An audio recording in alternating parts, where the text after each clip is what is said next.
안녕하세요. 다시 되찾은 인생을 즐기며 살고 있는 30대 여성입니다. 여기서 즐기고 산다는 건 탱자탱자 놀면서 지내고 있다는 뜻은 아니고요. 더 이상 남에게 휘둘리지 않고 쓸데없는 스트레스를 받지 않으며 잘 지내고 있다는 얘기예요. 정말이지 그땐 왜 그렇게 나 하나만 참으면 그래도 괜찮아지겠지 않은 바보 같은 생각으로 참아가며 지냈는지 모르겠어요. 그런데 솔직히 말해서 제가 그런 마음으로 참아주고 했으면 남편도 좀 고마워한다던가 그랬어야 하잖아요? 그런데 하나를 해주니 두 개를 해달라고 하고 두 개를 해주니 세 개를 해달라고 하고 그래서 더는 이렇게 살다간 정말 안 되겠다 싶어서 이혼하자고 했네요. 남편하고 처음 만난 건 지인의 소개를 통해서였어요. 당시 남편은 구급 공무원이었고 저는 작은 회사에서 일하는 평범한 직장인이었죠. 사실 저는 좀 내성적인 성격이라서 소개를 통해서 사람을 만난다는 건 생각만으로도 부담스러워 거절하려고 했는데 지인이 남자 쪽이 워낙 싹싹한 성격이라서 괜찮을 거라며 한번 나가보라더군요. 그러면서 여자 나이 30대만 돼도 이렇게 누가 소개시켜준다고 안 한다고. 30 넘어가기 전에 가리지 말고 한 명이라도 더 만나봐 그러는데 솔직히 그 얘기 딱 들었을 때 기분은 별로였어요. 안 한다고 하고 싶었죠. 하지만 또 곰곰이 생각해보니까 아주 틀린 말은 아니다 싶기도 하고 지인 말대로 나중엔 어디 가서 제 힘으로 누굴 만나나 걱정스럽기도 하고 그래서 자존심은 좀 상했지만 알겠다 하고 나간 자리였네요. 그리고 그렇게 만나게 된 남편은 지인의 소개대로 조금 부담스러운 감도 없잖아 있긴 했지만 넉살이 좋았어요. 워낙 공통점이 없다 보니 무슨 이야기를 주고받아야 하나 걱정이 많았는데 남편의 주도하에 대화는 매끄럽게 흘러갔죠. 그런 적이 없다 보니 신기하대요. 거기다 성격은 달랐어도 좋아하는 영화 장르라던가 입맛이 비슷해서 소위 통했다는 느낌을 받았거든요. 그래서 어쩌면 이 사람하고 잘 될지도 모르겠다 싶더니 지금 생각해보면 그래도 거기서 멈췄어야 했는데 하긴 지금 이런 후회를 해서 뭐 하겠어요? 아무튼 남편한테 애프터 신청이 왔고 그때는 저도 은근히 기다리고 있었던지라 튕기고 말고 할 것도 없이 좋다고 했죠. 그리고 그렇게 저희는 연애를 시작했습니다. 저희 연애는 그런대로 원만하게 이어져 갔어요. 물론 돌이켜 생각해보면 일주일에 한두 번 만나서 영화 보고 밥 먹고 이야기 좀 나누고 그게 다긴 했는데 그땐 어쨌든 다툴 일이 없으니 다행이다 싶었고 그래서 잘 맞는다고 생각했었네요. 한편 사귄 지 1년쯤 되던 해 제 직장 상사가 바뀌었습니다. 원래도 가족 기업이라 불안불안했는데 결국 사장아들이란 사람이 와서 하루아침에 부장 타이틀을 달더라고요. 그리고 불행하게도 사장아들은 정말 아무것도 모르는 사람이었어요. 그러니 괜한 직원들만 하루가 멀다 하고 시쳇말로 조져대는데 정말 마음 같아선 그래 이 자식아 내가 먼저 관둔다 하고 그 면상에다 시원하게 사표라도 집어던지고 싶은 적이 한두 번이 아니었다니까요. 하지만 솔직히 어디 간들 치사하지 않은 직장이 있나요? 그러니 하루에도 12번 끓어오르는 화를 꾹꾹 눌러 참으며 어떻게든 버텨보려 했습니다. 그런데 그날만큼은 제가 하던 프로젝트를 기어이 자기가 완성하겠다며 가져가 놓고서는 말 그대로 아주 죽을 써버렸더라고요. 그리고 그 일로 진행 중이던 거래가 2건이나 캔슬이 되면서 사장이 아주 단단히 화가 났죠. 그런데 그 순간 이 사장 아들이 제 탓을 하대요? 자기는 아무것도 몰랐다며 저 때문에 이렇게 된 거라고. 그리고 저는 지금도 확신해요. 사장도 이 모든 사태가 제가 아닌 당신 아들에게서 비롯되었다는 걸 알고 있었다고요. 하지만 직원들 앞에서 자기 아들을 나무랄 수는 없었을 테니 애꿎은 저를 탓했고 그때만큼은 도무지 못 버티겠더라고요. 그래서 그냥 알겠다고 내가 나가면 되는 거 아니냐고 나와버렸습니다. 충동적이었지만 어쩔 수 없는 선택이었지요. 그런데 문제는 막상 회사를 그렇게 때려치고 나니 세상이 끝난 것 마냥 어찌나 불안하던지 말이에요. 당장 내일부터 출근을 안 해도 된다는 사실이 기쁘기보단 오히려 더 갑갑하게 느껴졌고 친정어머니에게는 어떻게 말씀을 드려야 하나. 하지만 제 우려와는 달리 친정어머니는 그동안 고생했다 하시며 이참에 앞으로 뭘 하고 싶은지 계획이 어떤지 찬찬히 정리를 해보라고 하시더라고요. 그리고 그렇게 고민 끝에 내린 결론은 이참에 내 장사를 해보자는 것이었어요. 중1 때 친정아버지가 돌아가셨고 이후로 줄곧 친정어머니랑 단둘이 살았습니다. 친정어머니는 여자 혼자의 몸으로 저를 어떻게든 제대로 키워내시겠다며 하루도 쉬는 날 없이 건물 청소부터 식당 주방일까지 닥치는 대로 일을 찾아하셨어요. 그리고 저는 그런 어머니를 귀찮게 하면 안 되겠다는 생각에 주변 또래들보다 조금 일찍 철이 들었죠. 덕분에 음식 솜씨도 꽤나 좋았고요. 그래서 식당을 해볼까 하는 생각도 들었던 모양이에요. 아무튼 오히려 지금이라면 겁이 났을 텐데 그래도 그땐 몇 살 어렸다고 겁도 안 났어요. 오히려 내가 식당을 차린다고 생각하자 그때부터 어찌나 설레던지 심장이 터질 듯 뛰기만 했네요. 그리고 저는 이러한 결정을 남편에게도 전했습니다. 그 무렵 결혼 이야기도 조금씩 나오고 있었기에 남편의 생각도 어느 정도는 저에게 중요했었거든요. 그런데 남편이 제 이야기를 듣고는 뜻밖의 이야기를 꺼냈어요. 식당이라는 게 여자 혼자 하기에 쉬운 일은 아니지 않냐면서 자기랑 같이 하는 게 어떻겠냐고요? 깜짝 놀랐죠. 9급이긴 해도 명색이 공무원인데 게다가 듣기론 5년을 공부해서 어렵게 붙었다고 했었으니까요. 그래서 아니 안정적인 직장을 두고 웬 식당이냐고 괜찮다 했습니다. 혼자 해보고 힘에 부치면 그때 사람을 쓰면 된다면서요. 그런데 남편이 실은 자기도 이렇게 공직 생활을 해보니 여러 가지로 힘든 점이 많더랍니다. 조직 문화니 위계질서니 전부 다 버겁다고요. 그러면서 자기가 미국 생활을 해서 그런 것 같다 뭐 그랬는데 그땐 솔직히 안쓰러운 마음이 커서 정말 그런가 싶었거든요. 그런데 나중에 알고 보니까 미국 생활이나마나 어학연수로 반년 다녀온 게 전부였어요. 그래놓고 저한테는 걸핏하면 미국에서는 어떻고 저떻고 미국인들은 어떻고 저떻고 정말이지 그때로 돌아간다면 주절거리는 남편의 입을 탁 한 대 쳐버리고 싶다니까요. 아무튼 그래서 그래 아무렴 남보단 남편이 낫겠다는 결론을 내렸고 저희는 결혼과 동시에 식당을 차리게 되었습니다. 다만 결혼을 앞두고서야 남편이 제 예상보다 훨씬 적은 돈을 갖고 있다는 걸 알게 되었기에 제가 식당의 대표로서 남편을 고용하기로 했지요. 물론 당연히 남편도 어머님도 제 이런 결정을 마음에 들어하지 않았어요. 공동으로 창업을 한다더니 어째서 와이프가 사장이 되고 남편이 직원이 되느냐고요. 하지만 남편은 자기 이름으로는 죽어도 대출은 못 받는다 버텼기에 저로서는 어쩔 수 없는 선택이었네요. 신혼집은 제가 살던 전세집에서 시작하기로 했고 혼수는 남편이 해왔어요. 다만 제가 기존에 쓰던 가전제품 대부분이 멀쩡했기에 실제로 남편이 사온 건 침대 옷장 그리고 식기세척기 정도가 전부였죠. 아 그리고 자기가 타던 차도 가지고 왔는데 말이 나왔으니 말이지만 8년이나 된 차를 가지고 자기가 살 때는 4천만 원을 줬었으니 자기가 4천만 원을 해온 거나 다름없다고 말하는 한심한 인간이었어요. 그런데 그때는 그마저도 스스로 모아놓은 돈도 없고 그러니 나를 보기 민망해서 저런 너스레를 떠는가 보다고 정말이지 어떻게든 좋게 봐주려고 했었네요. 아무튼 그렇게 저희는 부부의 연을 맺었고 식당도 개업을 했습니다. 남편은 자기가 손님을 끌어모으겠다며 자기 지인들에게 전화를 돌렸고 그중 몇몇 사람들이 정말로 식당을 찾아주기도 했지요.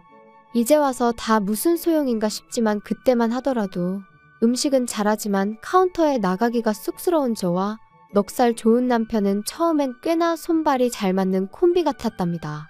그런데 식당을 오픈한 지 반년 만에 남편이 계단에서 발목을 접지르면서 상황은 점점 생각지도 못한 쪽으로 흘러가기 시작했어요.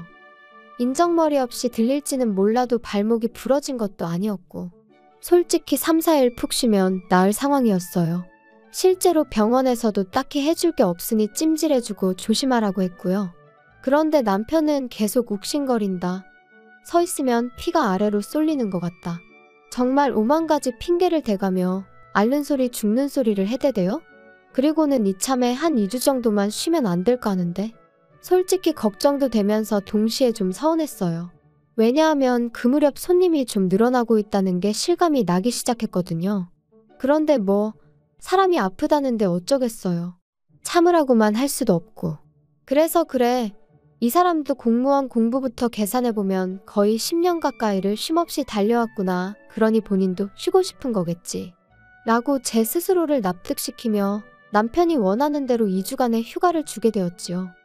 그런데 막상 2주가 지났는데도 남편은 계속해서 앓는 소리 죽는 소리를 멈추지 않았습니다. 아무래도 신경이 어떻게 된 것 같네 하면서 막상 병원은 가지도 않고.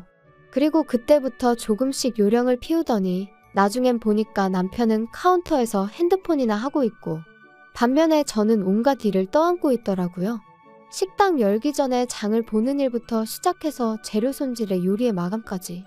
아침 9시부터 저녁 11시까지 저는 가게에 매여있는 몸이었어요. 하지만 남편은 걸핏하면 아는 사람이 근처에 왔다 하니 얼른 나갔다 오겠다.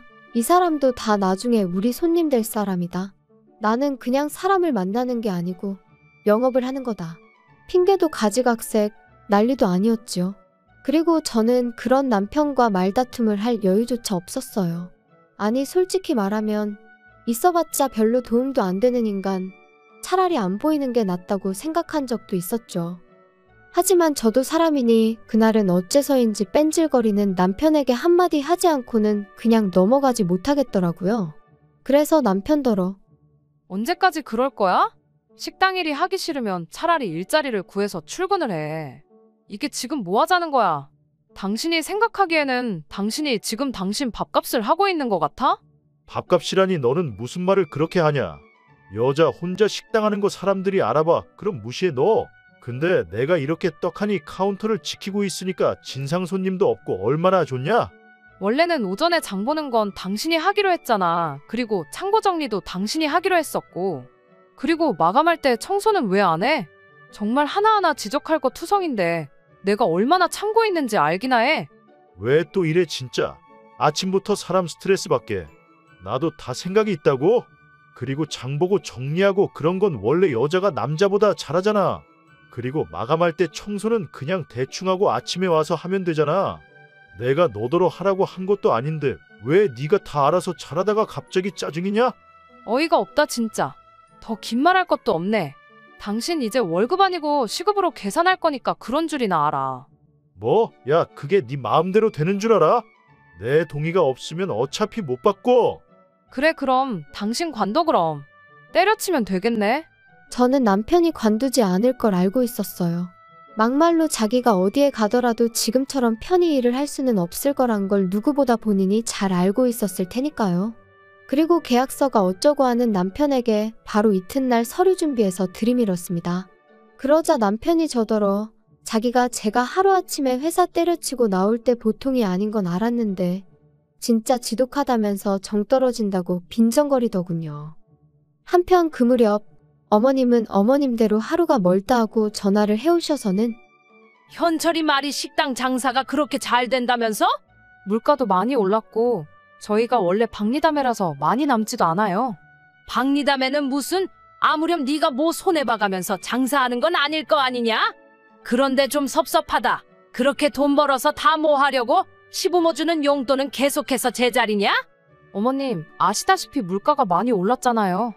그런데 음식값은 물가 따라 올릴 수도 없다 보니 정말 남는 게 많이 없거든요. 이해 좀 해주세요. 야 이해나 마나 네 말대로 물가가 많이 올랐으면 우리 용돈도 올려주는 게 맞지? 내가 친구들 만나면 창피해서 할 말이 없어. 내 친구 미숙이는 그 집 며느리가 얼마 전에 명품 지갑 사줬다더라. 솔직히 속이 터졌죠. 남편이 하도 뺀질거려서 어머님한테 제발 따끔하게 한마디 좀 해달라고 몇 번이나 부탁을 드렸었는데 그럴 때마다 나 몰라 하시던 분이 물가가 올랐으니 용돈도 올려달라는 게 남편이 누굴 닮아 뻔뻔한가 했더니 원인이 여기였나 싶기도 하고. 그런데 문득 든 생각이 마침 식당에 일손이 부족해서 일할 사람을 구하고 있었거든요. 그리고 시댁에서 저희 식당까지 거리가 버스로 30분 정도로 그렇게 멀지가 않았어요. 그래서 남편한테 어머님이 얼마 전에 용돈 얘기하시던데 혹시 식당에 오셔서 일 좀 도와주시면 어떨까? 그러면 내가 급여는 신경 써드릴 수 있는데. 너 지금 우리 엄마 부려먹으려고 그러냐? 제정신이 아니네. 내가 공짜로 도와달라고 한다는 거 아니잖아. 내가 그렇다고 어머님한테 뭐 힘든 일을 부탁드릴 것도 아니고 서빙만 좀 도와주시면 되는데. 됐다 됐어. 시어머니 어려운 줄을 모르고 야 그럴 거면 장모님 들어와서 일하시라 해. 우리 엄마는 이미 일 다니시잖아. 거기다 거리도 훨씬 멀고. 그러니까 어차피 하시는 일 딸 식당에서 하시면 되겠네. 억지 좀 쓰지 마. 그리고 난 좋은 뜻으로 꺼낸 얘기인데 당신이 그렇게 싫다니. 알겠다 알겠어. 못 들은 걸로 해. 진짜 뭐 말을 못 하겠네. 그런데 거기서 끝이 아니었어요. 지금도 저는 제가 그렇게 지나친 말실수를 했다고는 생각하지 않는데 남편은 뭐가 그렇게 약이 올랐던 건지 기어이 저희 친정어머니한테 전화까지 드려서는 저희 가게가 지금 일손이 부족하네 어쩌네 해가며 저희 어머니더러 와달라고 했더라고요. 그리고 친정어머니는 사위까지 나서서 와달라 하니 거절을 못하시고 알겠다 하셨고 아무튼 그래서 친정어머니가 저희 가게 일을 도와주시게 되셨어요. 친정어머니한테 죄송하고 감사하기도 하고 못난 딸이 따로 없었죠. 그런데 황당한 건 남편이 저희 친정어머니를 대하는 태도였습니다. 제 생각은 그래요. 이따금씩 남편의 지인들이 오는 경우가 있었는데 그럴 때 굳이 그 앞에서 장모인 저희 어머니를 부려먹을 이유가 뭐냔 말이죠. 오히려 우리 장모님이다. 인사들 드려라 하는 거면 모를까? 하지만 남편이 보이는 태도는 어떻게든 내가 이렇게 떵떵거리고 지낸다는 걸 과시라도 하고 싶은 것처럼 보였고 그러다 결국 저희 어머니가 일하신 지 8개월 정도 지났을 때였어요. 제가 잠깐 자리를 비운 사이에 저희 어머니가 정말 처음으로 주문을 잘못 받으셨는데 그걸 가지고 다른 손님들도 다 있는 자리에서 소리를 질렀던 모양입니다. 다른 아르바이트생이 남자 사장님이 좀 심하시다며 저에게 귀뜸을 해줘서 알았으니 망정이지. 그래서 그날 남편한테 네가 뭔데 내 어머니한테 소리를 질렀냐니까. 공은 공이고 사는 사지. 집안에서나 장모님이지 가게에서는 엄연히 그냥 일하는 아주머니 아냐? 그리고 어느 식당이건 간에 일하는 사람이 실수를 하면 한 소리 듣는 건 당연한 거지. 공이고 사고 장모님이면 상황이 어떻건 간에 그냥 장모님이지. 나는 뭐 할 말이 없어서 당신 지적 안 하고 그동안 오냐오냐 봐준 줄 알아? 그리고 당신이 뭔데? 식당 내에서 당신이 도대체 뭔데 어머니한테 소리를 질러? 대표는 엄연히 나야. 소리를 질러도 내가 질러. 이야, 그 코딱지만한 가게로 드디어 유세를 떠는구나, 네가. 남편과 저는 그날만큼은 정말 주먹만 오가지 않았지. 크게 싸우게 되었고 그때 이후로 저는 이따금씩 이혼 생각을 하게 되었습니다. 하늘의 맹세코 결혼을 통해 그 어떤 이익을 바란 것도 없었고 그저 다른 사람들처럼 안정된 가정을 꾸리며 평범한 인생을 살고 싶었을 뿐인데 어디서부터 어떻게 꼬여버린 건지 제 스스로가 한심하더라고요. 한편 친정어머니도 그날 일로 충격이 크셨는지 결국 한 달쯤 지나 그만 나오고 싶다 하시대요. 일부러 그런 건 아니겠지만 당신도 사람인지라 마음이 상했다 하시며 온 가족이 한 공간에 있어서 좋을 게 없는 것 같다고. 씁쓸한 어머니의 표정을 보고 있자니 얼마나 죄송스럽고 우라가 치밀던지. 아무튼 저는 그런 어머니의 마음을 조금이라도 달래드리고자 퇴직금이라고 말하면 좀 그렇지만 유럽 여행을 생각해냈어요. 평생 일만 하시던 어머니셨으니 이참에 저도 눈 딱 감고 한열을 어머니랑 같이 쉬어볼까 생각한 거죠. 그런데 이 이야기를 듣고 남편이 노발대발 날뛰기 시작했습니다. 장모님하고 어딜 간다고? 유럽? 무슨 돼지목의 진주도 아니고 갑자기 웬 유럽? 원래 유럽 여행 같은 건 수준이 되는 사람이 가야 안 아깝지. 막말로 장모님 영어나 하시냐? 하이 헬로우 말고 뭐 또 아시는 거 있어? 그렇다고 너는 뭐 영어 잘하냐? 진짜 돈 낭비하는 방법도 가지가지네. 웃기고 있네 진짜. 내가 벌어서 내가 내 어머니 모시고 간다는데 당신이 왜 난리야? 그렇게 부러우면 당신도 어머님 모시고 가던가. 사람이 원래 자기 그릇대로 놀아야 되는 거야. 고졸인 장모님이랑 전문대 나온 너 둘이서 무슨 유럽이냐? 그래도 유럽 정도 가려면 그 시절 대학까지 나오신 우리 어머니 엘리트야 엘리트. 그리고 나도 대학 나왔지. 우리 같은 사람들이 가야 돈이 안 아깝지. 이건 뭐. 진짜 더는 못 참겠다. 내가 그동안 몇 번이나 당신하고 살면서 당신하고 결혼을 왜 했을까 그러다가도 또 아니지. 그래도 참고 살아봐야지. 하루가 멀다 하고 그렇게 내가 내 마음을 달래며 살았거든? 그런데 이제 보니까 당신은 정말 구제불능이고 나도 더는 못 참겠다. 당신은 나한테 한 번도 제대로 고마워한 적도 없고 오히려 하루하루 불만만 더 쌓여가나 봐. 그리고 다 떠나서 나 당신이 우리 어머니한테 말 막 하는 거 더는 못 참아. 수준? 당신이나 시부모님은 그 수준이 얼마나 높아서 나한테 자꾸 빌붙어? 당신하고 사는 거 지겹고 힘들어. 정말 내 인생에 도움 하나도 안 되는 사람들이잖아. 이쯤에서 헤어지자 좀. 헤어지자고? 너 나랑 헤어지고 싶으면 식당 지분 반 나한테 넘겨. 그러면 내가 이혼해 줄 수도 있고. 내가 미쳤니?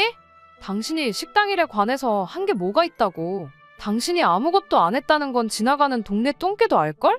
언젠가 이혼을 하게 되면 남편이 어깃장을 놓고 순순히 저를 놔주지 않을 거란 건 어렴풋이 짐작은 하고 있었어요. 하지만 이렇게나 치사하게 나올 줄은 몰랐죠. 그래서 그때부터 저는 법적인 대응을 시작했습니다. 정말 많은 일들이 있었어요. 남편이 가게에 나오면 경찰을 불렀고, 남편은 남편대로 노동청에 저를 신고해 여기저기 불려다녀야 했으며, 저는 또다시 그런 남편으로부터 제 재산을 지키기 위해 변호사와 기관의 도움을 받을 수밖에 없었습니다. 그리고 그런 와중에 이혼 소송까지 해야 했으니 정말이지 눈물은 눈물대로 흐르고 욕은 욕대로 나오는 날들이었네요. 그뿐인가요? 그런 와중에 시부모님은 시부모님대로 핸드폰이고 가게고 전화를 해대서는 악담을 퍼부어대지. 친족이란 이유로 그때는 경찰의 도움도 받을 수가 없어서 예전에 빌려가신 돈으로 고소를 하겠다니까 그제서야 잠잠해지더군요. 아무튼 제 예상보다 이혼은 훨씬 어려운 일이었고 2년이란 시간 동안 저는 원형탈모가 생겼을 만큼 지독한 고통을 감내해야만 했습니다. 하지만 결국 법은 제 손을 들어주었어요. 비록 남편에게 퇴직금을 줘야 했지만 이혼의 대가라고 한다면 그까짓 건 아무것도 아니다 싶었죠. 게다가 시부모님이 급하다며 빌려가셨다가 안 주신 돈은 솔직히 받기를 거의 포기하고 있었는데 막말로 남남되는 마당에 그걸 왜 포기하나 싶대요? 그래서 이혼 확정되자마자 고소했어요. 시부모가 약속이 다른 애였전에 해댔지만 예전과는 상황이 달라졌으니 자기들도 큰 소리만은 못 치더라고요. 아무튼 그래서 싹 다 받아냈으니 여러 가지로 몇 년 묵은 채증이 한 번에 내려가는 심정이었지요. 한편 그렇게 완전히 남남이 된 이후로 남편의 소식은 한동안 들은 바가 없었어요. 그러다 얼마 전 지인의 지인이 전하기로는 시부모랑 같이 지방으로 내려가서 식당을 차렸는데 망했답니다. 왜 망했냐고 물으니 처음부터 남편은 카운터 볼 생각뿐이 없었고 그러니 재료 손질부터 서빙까지 전부 다 일하는 사람을 썼던 모양이에요. 그러니 뭐 막말로 남는 게 있었겠어요? 게다가 시부모님 집으로 담보 잡아 그걸로 권리금 1억인가 주고 들어갔었다던데. 지방에서 권리금 1억이면 그것도 보통이 아니거든요. 아무튼 뭐 들으면 들을수록 한심한 생각만 들고 동시에 갈라서길 정말 잘했다. 정말 잘했다. 뒤늦게나마 제 스스로에게 너 참 용기 내길 잘했다. 멈추지 않길 잘했다. 그렇게 말해주게 되대요. 저를 올가매는 남편이란 작자를 끊어내고 난 지금 저는 그 어느 때보다 훨훨 날아다니는 기분이에요. 혹시 여러분 주변에도 여러분이 앞으로 나아가는 걸 시샘하고 어떻게든 끌어내리려는 사람이 있나요? 그렇다면 저는 가차없이 그 사람과의 인연을 끊어내시라 말씀드리고 싶어요. 사실 인연을 끊어낸다는 게 결코 쉬운 일은 아닙니다. 순간순간 마음이 약해질 때도 있고요. 내가 잘하고 있는 건가 하는 의구심이 들 때도 있거든요. 하지만 그 고뇌의 끝에는 그 어느 때보다 환하게 웃고 있는 자신을 발견하게 될 거라고 제가 이렇게 장담할게요. 들어주셔서 감사합니다.